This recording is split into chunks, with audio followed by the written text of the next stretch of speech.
Hey everyone, welcome back to Decoded Fin, where we turn finance from what the heck is this into okay, I get it now.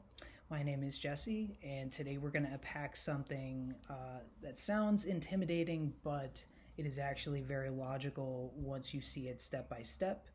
I'm going to start off with what is inside an annual report. Then I'll move on to how companies translate foreign operations into US dollars, how to use financial ratios to understand a company's health, and then lastly, how the DuPont system ties it all together. So by the end of this video, you'll be able to look at a company's annual report and say, okay, now I actually understand what this is telling me. So let's dive in. So the annual report, sometimes called the stockholders report, this is a document that publicly traded companies are required to send to their stockholders every year. Think of it as like a yearly report card for the company. It has two big purposes. Number one, it's meant to tell you what happened financially over the previous year. Number two, it's meant to explain what the company is doing now and where it's headed in the future. So inside this report, you'll usually find a letter to the stockholders. So this is typically written by the CEO or the chairperson, and it's the story of the previous year. Basically, it can tell like what went well, what didn't go well, big strategic moves, challenges, and any future plans for the company. And so essentially this section is more narrative and less numbers at this point. And in addition to the letter, we'll also find an overview of the company's activities and strategies. This section explains what the company actually does, what markets it's in, and what the current strategy is, whether it's growth or cost cutting, innovation, expansion, etc. So here we have the four key financial statements, and these really are the backbone of the annual report. This is what we want to look at, and this is what we want to use to make our decisions. So we have the income statement, number one. We have the balance sheet, number two. Statement of stockholders' equity or statement of retained earnings as well, number three. And then number four, we have the statement of cash flows. Then we have the notes to the financial statements, and these are like the fine print, but important fine print. They explain technical details, different accounting methods, assumptions that we should make when looking at the financial statements, breakdowns of certain numbers, and any extra explanations that don't fit neatly into the main sentences. So I'll just quickly define these four statements in plain English for everybody to understand. First, we have the income statement, and this answers how much did the company earn or lose over a period of time, and it shows the revenues of the company, expenses, and it ends with the either net income or net loss. So either a profit or loss for the year. Think of it as the company's performance scorecard for the year. And next we have the balance sheet, and this answers what does the company own and owe at a specific point in time. What the balance sheet has is number one, assets. So what the company owns. It's cash, it's inventory, it's buildings, it's equipment, etc. Next, it has liabilities. So what does the company owe? It has the listed loans, any accounts payable. Then lastly, it has an equity section. So what's left for the owners after liabilities have been subtracted from our assets? And it's like a snapshot of the company's financial position on a specific date. Next, we have the statement of stockholders' equity, or like I said, retained earnings. And this answers how did the owner's stake in the company change over the year? It shows the beginning equity plus the profits minus any dividends paid out, plus or minus any other changes. So retained earnings is basically profits the company kept instead of paying out as dividends. Lastly, we have statement of cash flows. And this answers where did our cash come from and where did it go? So it breaks cash into three different buckets. The first bucket is operating activities, and this is cash from the core business activities, so selling products, paying suppliers, things of this nature. Next, we have investing activities. This is buying or selling long-term assets, right? So equipment, buildings, any type of investments. Then we have financing activities. So borrowing money, repaying loans, issuing stock, paying dividends. This is crucial because a company can look profitable, right, on the income statement, but still have some pretty significant cash problems. So now what happens if a company operates in multiple countries? Let's say we have a US company and it has a big division in Europe. So that division earns money in euros, it spends money in euros, it reports its results in euros. So what are we going to do? The company's main financial statements are in US dollars. This is going to be a problem, right? So how do we combine euro-based results with dollar-based results in a way that makes sense for people to read or analyze to help them make decisions? And this is where translation of foreign currency financial statements comes in. Under US accounting rules, companies must follow standards issued by the Financial Accounting Standards Board. One of these standards requires that financial statements of foreign operations whose cash flows are in foreign currencies must be translated into US dollars using specific rules. So, in simple terms, the foreign division's financial statements are converted into dollars using exchange rates that follow the standard that the entire company's financials can be presented in one currency, US dollars. This matters because exchange rates move over time. It also matters because those movements can affect the reported profits and equity. And investors need to understand how much of the company's performance is from business activity versus currency swings, right? So when you see a big multinational company's annual report, remember some of those numbers have been translated from other currencies into dollars according to specific rules. Now let's talk about financial ratios. So financial statements give us raw numbers, but what are we going to do with the raw numbers, right? They're just numbers at this point. It's really difficult to make any decisions, and so this is where ratios come in. Ratios help us turn those numbers into meaningful comparisons. Ratio analysis is simply taking numbers from the financial statements and putting them into relationships that tell us something useful. Who uses ratios? Stockholders. Stockholders use ratios to tell if the company is performing well. Lenders also use ratios. If they want to see whether or not the company can pay back its debts, they can use ratios as a tool to determine whether or not they want to issue stock to a specific company. Managers. Managers might want to know whether or not certain areas of the company are doing well or doing poorly. And ratios is a really good tool to use in order for the managers to determine whether or not a certain area is weaker than the rest of the areas of the company. There are two main ways to use ratios. Number one, cross-sectional analysis. This is comparing one company's ratios to another company's ratios, or a company to the industry average's ratios. Then we have time series analysis. This is comparing a company's ratios over time. For example, we can look at a company's debt ratio over the last 5 years to see if it's rising or if it's falling. A popular type of cross-sectional analysis is benchmarking. You pick a benchmark company or an industry standard and compare your company's ratios to that benchmark. But there's also cautions to ratio analysis. Ratios are only as good as the data behind them, right? So the data has to be accurate for the ratios to be useful at period. Different companies may use different accounting methods as well. Industry differences matter, right? A grocery store and a software company will naturally have very different ratios, so you can't always make those comparisons, right? One ratio alone rarely tells the full story as well.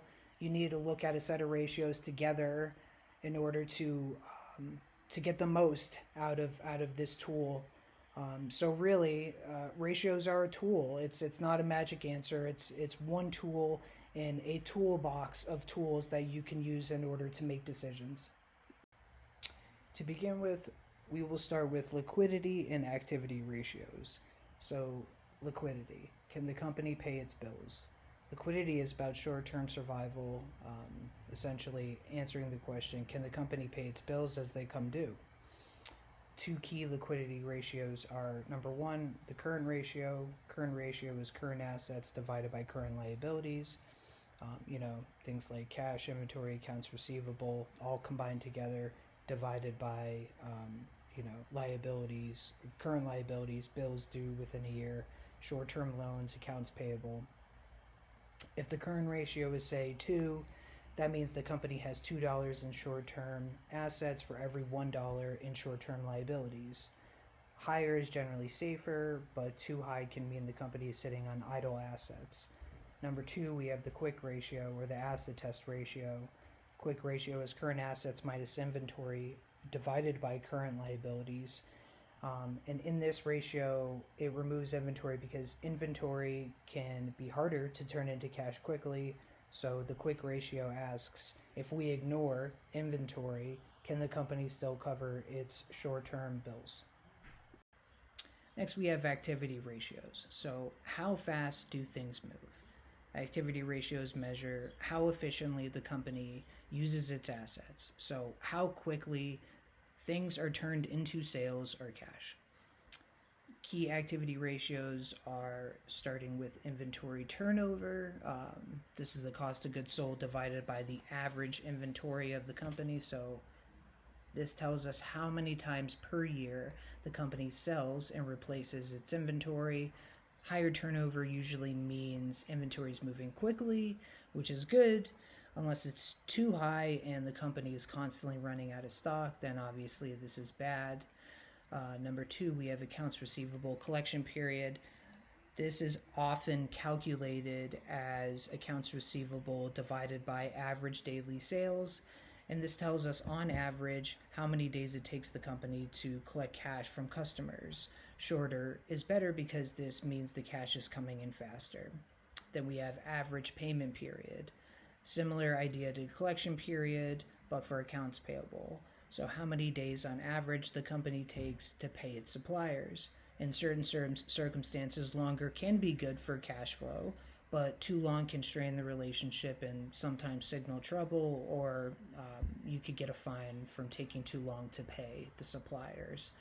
Lastly, we have total asset turnover, which is sales divided by total assets. And this tells us how efficiently the company uses all of its assets to generate sales.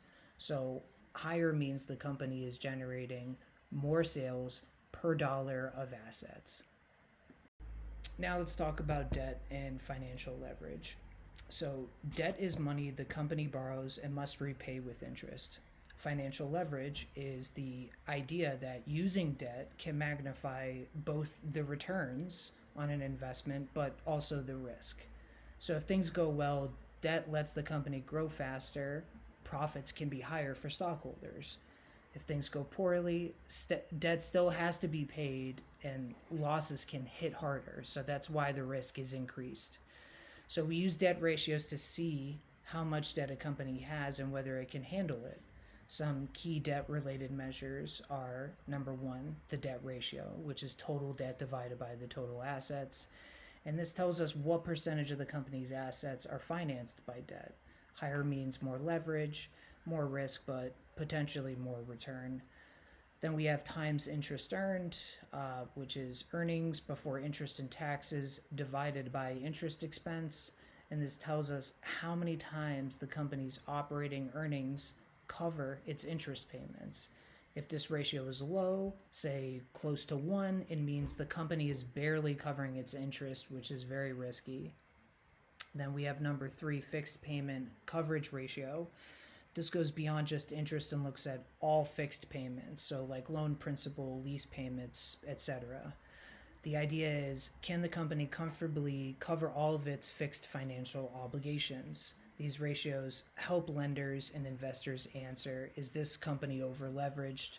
Can it handle its debt if things get a bit worse?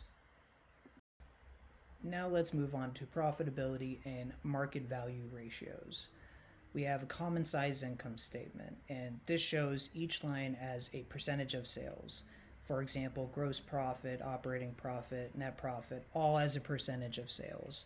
This makes it easier to compare companies of different sizes or compare the same company over time. From this, we can get profitability ratios. We have gross profit margin, gross profit divided by sales. And this tells us how much of each sales dollar is left after covering the cost of goods sold. Then we have operating profit margin, which is operating income divided by sales. And this tells us how much is left after all operating expenses, but before interest and taxes. Then we have net profit margin, which is net income divided by sales. And this is how much of each sales dollar ends up as a bottom line profit. Other profitability measures are earnings per share. This is net income available to common stockholders divided by the number of common shares outstanding. This tells us how much profit is attributed to each share of stock. We have return on total assets, ROA. This is net income divided by total assets. And this shows us how effectively the company uses its assets to generate profit. We also have return on common equity. So net income available to common stockholders divided by common equity. This shows us how much return the company is generating for its common stockholders. In addition to profitability ratios, we have market ratios. These look at how the stock market values the company. And first we have the price per earnings ratio, which is the market price per share divided by earnings per share. And this tells us how many dollars investors are willing to pay for $1 of earnings. A high price per earnings ratio can mean investors expect strong growth in the future, or it can mean the stock is overvalued. Context usually matters when looking at this ratio. Next, we have the market book ratio. This is the market price per share divided by book value per share. And book value per share is based on the accounting value of equity. This tells us how the market's view of the company compares to its accounting value. So just a little recap, we've talked about a lot of different ratios. We've talked about liquidity, we've talked about activity, debt and leverage, profitability, market value. A complete ratio analysis looks at all these things together, and it uses cross-sectional analysis, comparing other companies with industry averages or just with other companies, time series analysis, comparing to the company's own past, things of this nature. But there's one powerful tool that ties all this together, and it's called the DuPont system of analysis. The DuPont system focuses on return on equity and breaks it into 3 different parts. We have profitability, so profit on sales. We have efficiency, asset use, financial leverage, use of debt. In a more simplified form, return on equity equals net profit margin times total asset turnover times equity multiplier, where the net profit margin is equal to net income divided by sales. Total asset turnover is sales divided by total assets, and equity multiplier equals total assets divided by equity.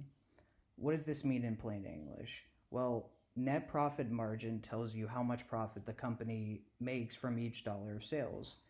Asset turnover tells you how efficiently the company uses its assets to generate those sales.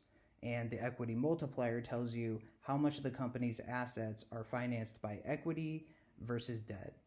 This is the leverage piece that we talked about previously. So DuPont answers, is this company's return on equity high because it's truly profitable and efficient, or is it high mainly because it's using a lot of debt? It's a diagnostic tool, essentially, like a doctor breaking down your health into heart, lungs, and blood pressure. managers and investors use the DuPont analysis to identify strengths, maybe great margins and great efficiency, spot weaknesses, maybe too much leverage, maybe poor asset use, and decide where to focus their improvements. Just to end with a couple key takeaways, the stockholders report, this is the company's annual report card, like we said in the beginning. We really have to look at the 4 key financial statements and the notes. These are also really important. Then the international operations and how to translate into US dollars so that everything can be presented consistently. Then the ratio analysis, we went through the liquidity, activity, debt, leverage, profitability, and market ratios. And then we went through the DuPont system of analysis and brought these all together and broke down return on equity into profit margin, asset efficiency, and leverage. These were all the takeaways from this video today. And if you found it really helpful and you really enjoyed it, please hit like and please subscribe to Decoded Fin. If there's topics you would like me to go over as well, don't be shy. Put them in the comments and I'll decode these topics as well. Whether it's more on ratios or reading 10Ks or time value of money. Of course, I have more topics loaded, ready to go. But if you have something specific that you would like me to break down in plain English for you to understand better, there's no issue with doing that as well. Thank you so much for watching, and I'll see you guys all soon. Thanks. Bye.